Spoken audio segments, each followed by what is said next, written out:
So let's look at animating something here. I'm going to open up the animation. You can see I have no keyframes yet. By default, there are 50 frames in between each one. I'll need the navigator to set those keyframes. We'll go ahead and insert the first one starting at the starting position. If we go back to the animation, you'll see there's my first keyframe. When you have dual screens, it's a little easier to be able to jump back and forth in between those. You can move them to your other screen. I'm going to zoom in by walking inwards and set another keyframe. When we're looking at the animation panel, you can see these two. If you want to see what that's going to look like, you can click the render preview here. This downscaling will make the image smaller, but it'll render much faster, especially when you've got a lot of frames or you have extra high resolution renders. So it's calculating 15 frames per second. That can be reduced also to speed that up. So you can see even with this fast calculating Mandelbulb, takes a little while. You can see that many clicks with 50 frames results in a fairly fast zooming in.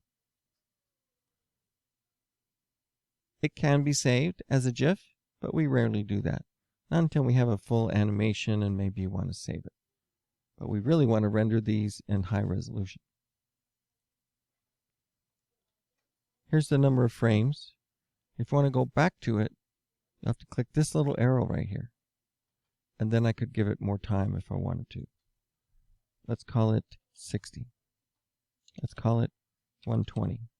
So it's going to really slow things down. But now I want to set a new keyframe.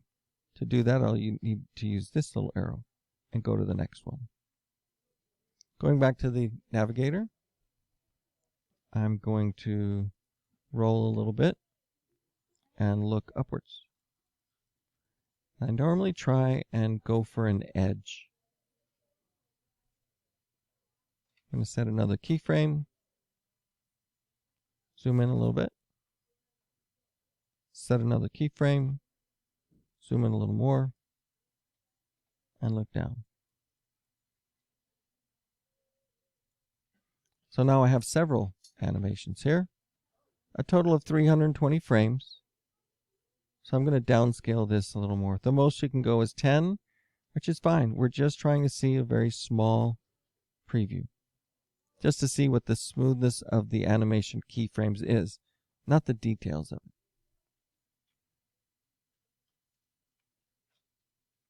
See, I stopped zooming, I changed my angle, then I started moving in again, and then I looked down.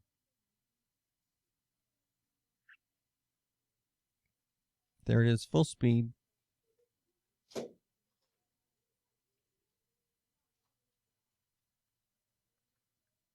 And it just loops